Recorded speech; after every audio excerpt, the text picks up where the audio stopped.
On the next example, which we'll get to in just a second here, I just want to point out we're going to ultimately be using two of these formulas. The first one that we're going to be using is that when we integrate cosecant squared of x, we get negative cotangent x. And then the other one that we're going to be using is that when we integrate cosecant x cotangent x, we end up with negative cosecant x. So let me scroll down here. And we are given that we need to integrate dt over 1 minus secant t. And as it stands right now, we don't have a formula for this. So I'm going to have to use some trig identities and rewrite a few things to get it into a form that we can use. Now, there's multiple ways that you could approach this problem. I'm going to do the example here in the video one way. In the solutions on Blaze View, I actually have another way that you could work this problem, and you end up getting the same answer in the end, but I'm just showing you two different approaches. So for this one, I'm going to make use of two of the trig identities. The first one is that if you have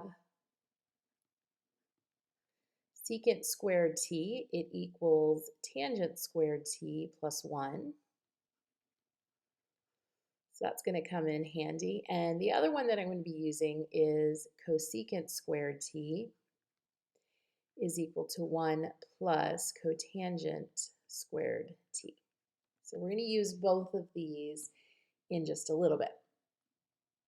So what I'm going to do here first is I'm going to multiply numerator and denominator by 1 plus secant t.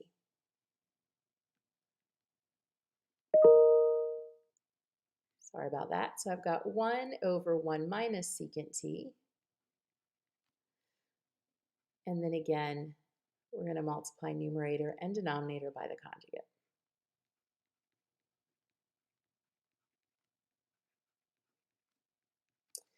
So that leaves me with 1 plus secant t in the numerator. And in the denominator, when you FOIL this out, you get 1 minus secant squared t.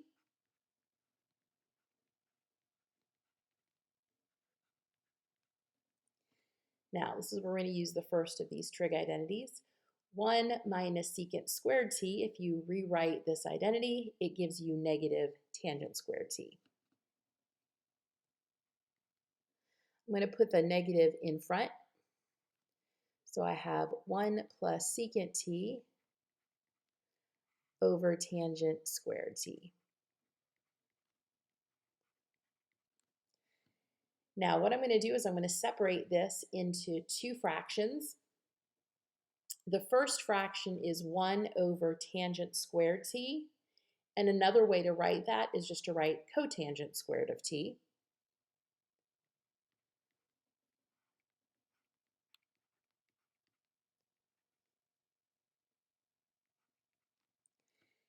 Then the second fraction is going to be secant t over tangent squared t. And if you rewrite secant as 1 over cosine, tangent as cosine over sine, secant t over tangent squared t ends up being cosecant t cotangent t.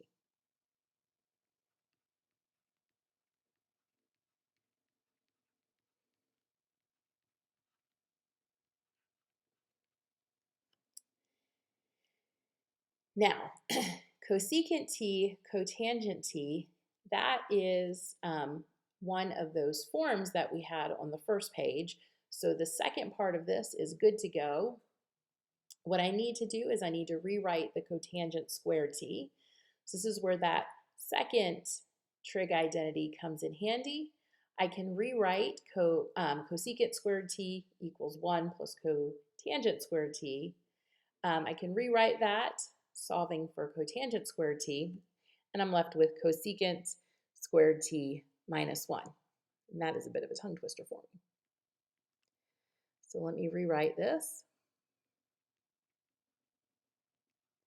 So I have cosecant squared t minus 1, that equals the cotangent squared t, and then the second part, which is good to go.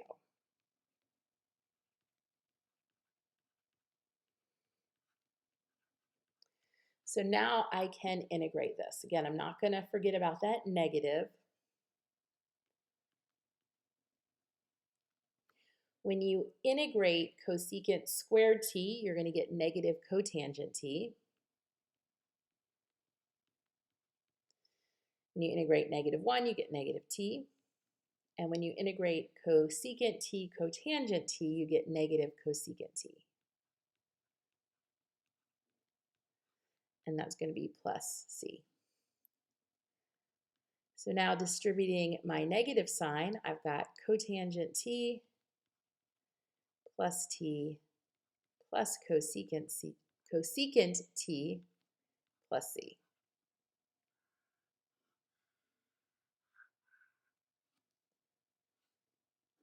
And by the way, all of the trig identities are listed. There is a page in the Start Here module with all of those listed out. So you do have access to those.